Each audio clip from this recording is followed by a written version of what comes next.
Приятели, немислимото се случи. Нърфнаха любимата ми карта. Трите мускитарки вече няма да струва 9 еликсир, а 10. След последните balance changes направо ще полудея. Този дек става безсмислен. Трите мускитарки става безсмислена карта. 10 еликсир. Това е направо безумие.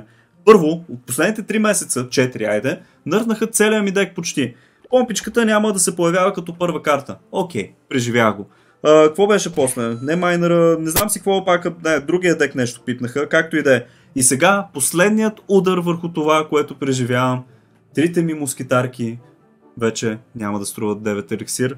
Това е положението. От Supercell направо ми убиха цялото желание да играя тази игра. И ако сте забелязали, няма толкова чести епизоди на Clash Royale, защото рядко я играя, обаче сега тотално. Според мен, поне за мен, тази игра почна да си умира много жестоко. Желанието да играя тотално заминава. Сега ще направим чест опенинга, подготвил съм поне няколко готини честове след някой друг ден е той, ако реши да зареди тук каквото и да е след 15 часа някой друг ден. Така, като един, как се казва, нещо като последен епизод, в който ще играем с нея и да й отдадем почет, защото доста дълго време играхме и те така ме изкараха на едно хубаво ниво. Не, че играя често и съм такъв маняк на тая игра. Даже съм много слаб, както на всички игри, обаче съм вашия любим нуб. Това е. Така че, прескате по един мощен лайк на видеото и да отдадем почест от един от последните пъти, когато пускаме трите мускитарки, хора. Сега ще трябва да помагате и да ми казвате нов дек. Ще ви покажа моите карти, които са, да я знам, някакво средно ниво. И вие ще помагате с това да измислим някакъв нов дек за мене и тази игра да я поддържаме жива в канала, да не умре тотално, защото в момента ми е много тъжно. Сега тъпата мини пека тръгна към това, нали? Можеше да тръгне надолу, ама не, към гиганта. Както и да е. Така, тук нещата са ясни.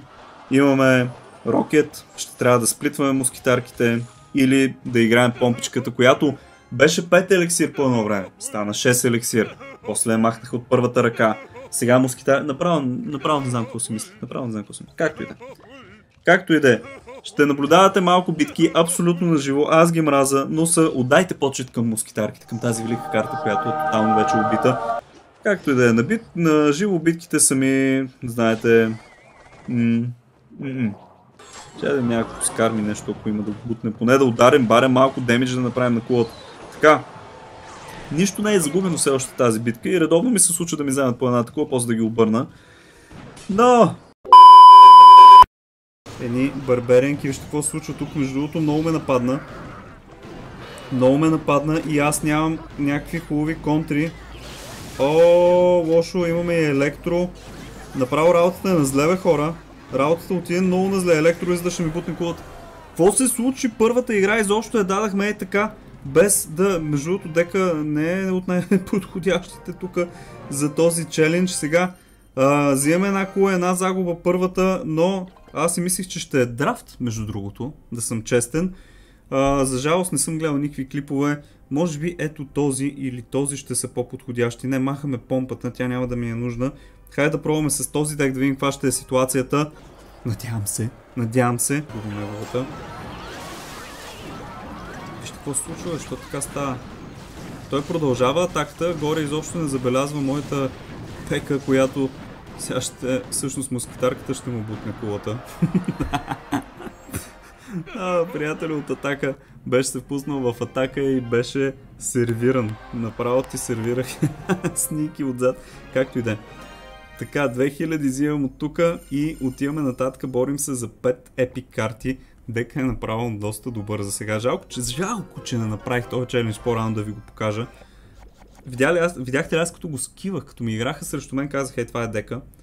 Чакайте сега да сплитнем тук едни. Добре. Сплита е много подходящ, за да може да изчакате да видите от коя игра той ще пусне по-интензивна единица от, примерно, ето сега, Witch-а. Ясно. Така и ето така ще направим. Пат! Добре. Само че много скелетчета, това нещо спална, бе. Какво стана? Откъде дойдох? Тая този Witch. Този Witch, вижте какво прави скелет. И му пусна.